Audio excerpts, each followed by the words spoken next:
عورت کی تخلیق کا حیرت انگیز واقعہ۔ عورت کی تخلیق مٹی سے کیوں نہ ہوئی؟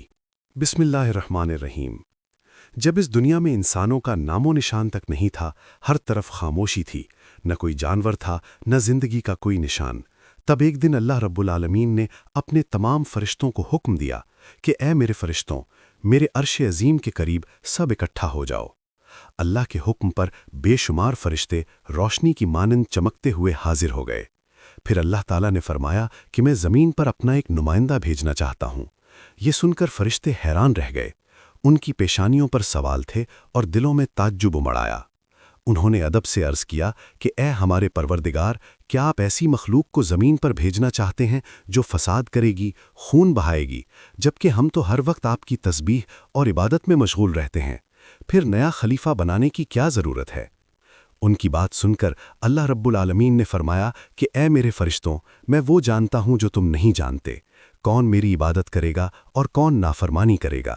اس کا علم صرف میرے پاس ہے۔ میں نے تم سے مشورہ نہیں مانگا، صرف بتایا ہے۔ یہ سن کر فرشتوں کے دل لرز گئے۔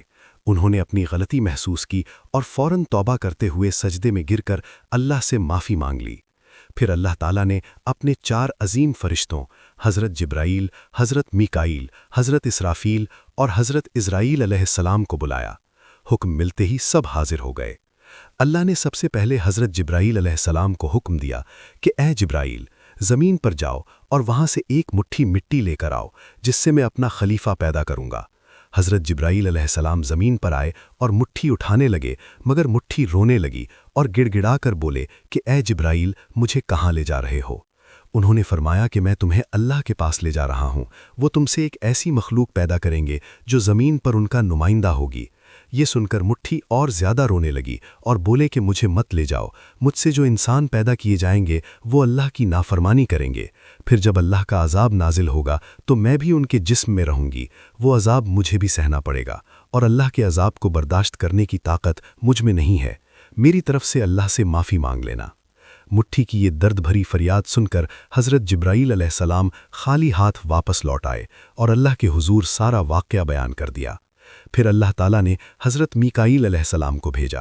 وہ بھی زمین پر آئے، مگر مٹھی نے پھر اسی درد سے فریاد کی اور میکائیل علیہ السلام بھی خالی ہاتھ واپس لوٹ گئے۔ اسی طرح حضرت اسرائیل علیہ السلام بھی زمین پر تشریف لائے، مگر مٹھی کی آہ سن کر ان کا دل بھی پگھل گیا اور وہ بھی بغیر مٹھی اٹھائے واپس لوٹ گئے۔ یوں تینوں فرشتے خالی ہاتھ واپس آ گئے۔ آخرکار اللہ رب العالمین نے حضرت اسرائیل علیہ السلام کو زمین پر بھیجا۔ جب وہ زمین پر آئے تو مٹھی نے پھر وہی التجا کی اور بولے کہ اے اسرائیل، مجھے مت لے جاؤ، مجھے یہیں چھوڑ دو۔ مگر اسرائیل علیہ السلام نے فرمایا کہ اے مٹھی، میں تمہاری بات پر لوٹ نہیں سکتا، مجھے اللہ کا حکم ملا ہے اور میں اپنے رب کے حکم کی خلاف ورزی کبھی نہیں کروں گا۔ یہ کہہ کر انہوں نے مٹھی اٹھائی اور اللہ کے دربار میں حاضر ہو گئے۔ اللہ تعالیٰ نے خوش ہو کر فرمایا کہ اے اسرائیل، کیونکہ تم نے میرا حکم پورا کیا، میں تمہیں ایک خاص ذمہ داری دیتا ہوں، انسانوں کی روح قبض کرنے کی ذمہ داری۔ اسرائیل علیہ السلام نے عرض کیا کہ اے اللہ، جب میں انسانوں کی روح قبض کروں گا تو ان کے گھر والے مجھ سے نفرت کریں گے اور مجھے الزام دیں گے۔ اللہ تعالیٰ نے فرمایا کہ تم فکر نہ کرو، ہر موت کے لیے میں الگ الگ سبب بنا دوں گا۔ کوئی بیماری سے رخصت ہوگا، کوئی حادثے سے، کوئی بڑھاپے سے، لوگ تمہیں الزام نہیں دیں گے۔ یہ سن کر اسرائیل کا دل مطمئن ہو گیا۔ پھر فرشتوں نے اللہ کے حکم سے اس مٹی کو مکہ شریف کے قریب ایک پہاڑی پر رکھ دیا۔ بارش کی بوندوں سے وہ مٹی بھیگتی رہی، دھوپ سے سوکھتی رہی اور یوں کئی سال گزر گئے۔ آخر اللہ کی قدرت سے اسی مٹی سے حضرت آدم کا پتلا بن گیا۔ اللہ نے فرشتوں کو حکم دیا کہ اسے جنت میں لے جاؤ۔ فرشتوں نے ادب سے حکم مانا اور آدم کے جسم مبارک کو اٹھا کر جنت میں رکھ دیا۔ وہ جسم لمبے عرصے تک وہیں پڑا رہا، بے روح اور بے جان۔ فرشتے اس کے قریب آ کر کہتے کہ یہی ہے وہ جسم، یہی ہوگا اللہ کا خلیفہ زمین پر۔ مگر فرشتوں کا سردار عزاری، جو اس وقت تک شیطان نہیں بنا تھا، وہ ہمیشہ ہنستا، تانے مارتا اور آدم کے جسم کا مذاق اڑاتا، اور کیونکہ وہ سردار تھا اس لیے کوئی فرشتہ اسے کچھ کہنے کی ہمت نہیں کرتا تھا۔ پھر اللہ رب العالمین نے اپنے چاروں عظیم فرشتوں حضرت جبرائیل، حضرت میکائیل، حضرت اسرافیل اور حضرت عزرائیل کو بلایا اور فرمایا کہ اے میرے فرشتوں، تم عرش اعظم پر جاؤ اور وہاں سے آدم کی روح لے کر آؤ اور اسے ان کے جسم میں داخل کر دو۔ اللہ کے حکم پر چاروں فرشتے عرش اعظم کی طرف روانہ ہوئے۔ انہوں نے آدم علیہ السلام کی مبارک روح کو قیمتی ہیرے جواہرات سے سجے ایک نورانی پیالے میں رکھا اور ادب کے ساتھ ان کے جسم کے پاس لے آئے۔ اس لمحے آسمان کے تمام فرشتے خوشی سے جھوم اٹھے، ہر طرف نور ہی نور پھیل گیا۔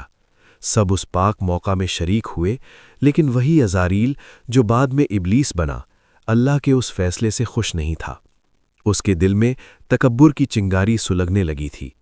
پھر اللہ تعالیٰ نے حکم دیا کہ اے آدم، اب روح تیرے جسم میں داخل ہو جائے، اور اسی لمحے آدم علیہ السلام کی روح ان کے جسم مبارک میں داخل کر دی گئی۔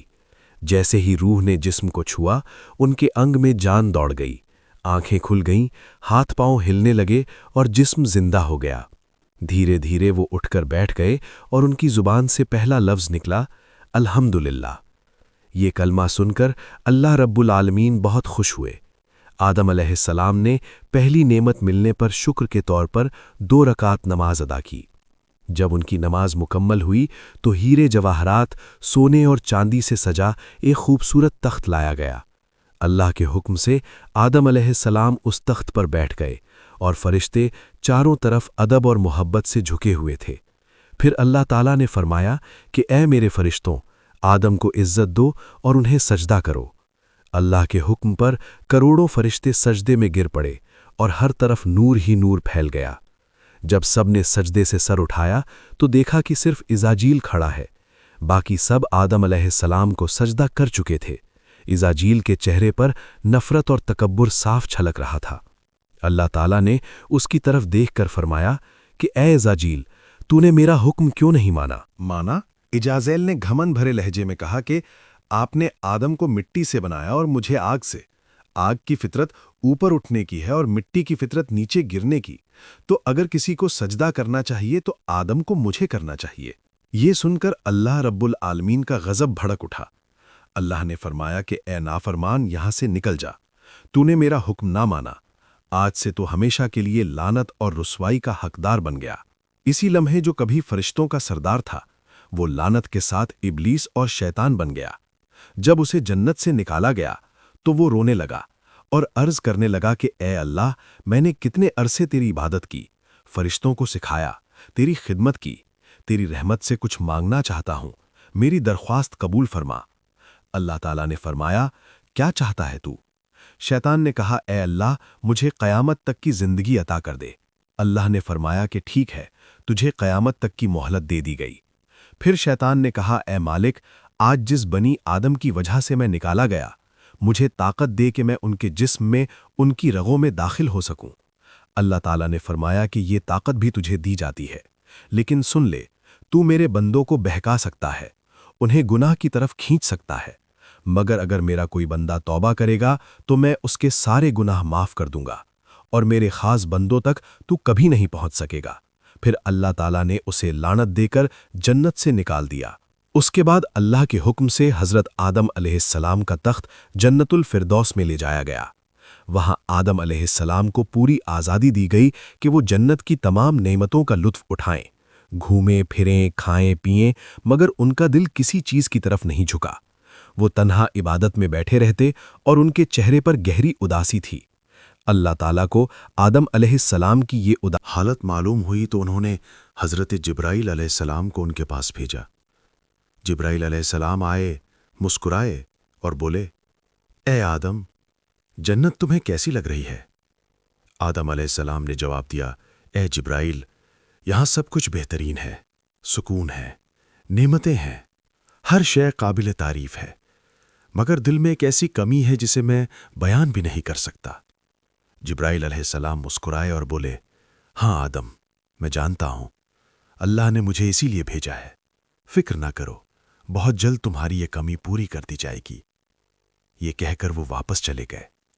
پھر اگلے دن فجر کی اذان سے پہلے جب آدم علیہ السلام نیند کی گہری آغوش میں تھے، اسی وقت جبرائیل علیہ السلام اللہ کے حکم سے ان کے پاس تشریف لائے۔ بڑے ادب سے آدم علیہ السلام کی بائیں پسلی سے ایک ہڈی نکالی، اس پر گوشت اور چمڑا چڑھایا، پھر اس میں نورانی سانس پھونک دی۔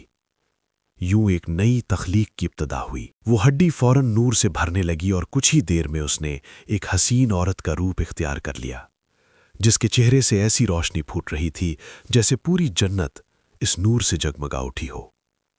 جبرائیل علیہ السلام مسکرائے اور آدم علیہ السلام کے پاس آ کر دھیرے سے بولے، اے آدم، اٹھیے۔ آدم علیہ السلام جاگے، سامنے نگاہ پڑی اور حیران رہ گئے۔ ان کے سامنے ایک ایسی پاکیزہ، نورانی اور دل کو سکون دینے والی ہستی کھڑی تھی جس کے چہرے کی روشنی چاند سے زیادہ درخشاں تھی، جن کی آنکھوں میں رحمت اور سکون کی چمک تھی، جنہیں دیکھ کر دل میں محبت اور اطمینان اترتا تھا۔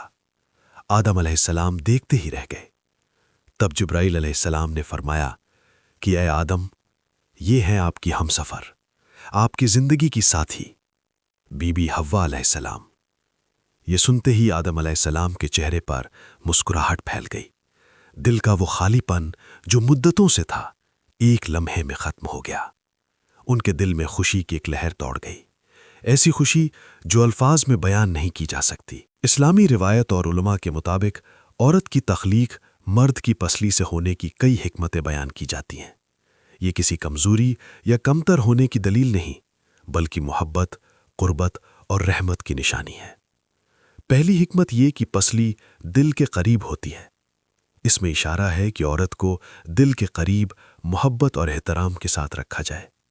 دوسری حکمت یہ کہ پسلی جسم کے نازک حصوں کی حفاظت کرتی ہے، اس طرح عورت بھی گھر اور خاندان کی حفاظت، سکون اور رحمت کا باعث بنتی ہے۔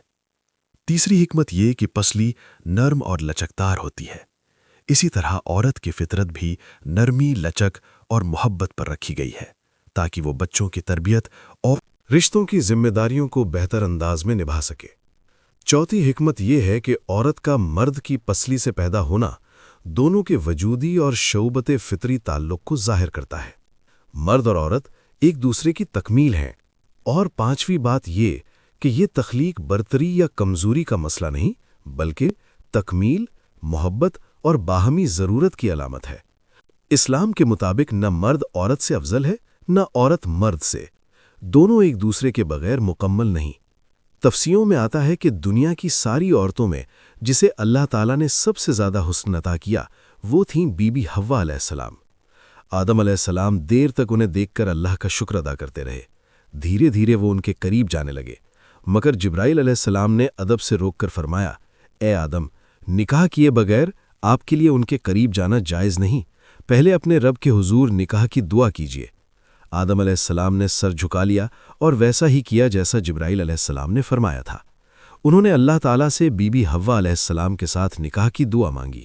اللہ تعالیٰ نے دعا قبول فرمائی اور ارشاد فرمایا، اے آدم، میں نے تمہارا اور حوا کا نکاح مکمل کر دیا ہے، اب تم اپنی بیوی کا مہر ادا کرو۔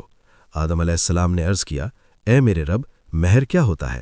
اللہ تعالیٰ نے فرمایا، اے آدم، تمہارے نکاح کا مہر یہ ہے کہ تم میرے پیارے حبیب حضرت محمد صلی اللہ علیہ وسلم پر کچھ مرتبہ درود بھیجو۔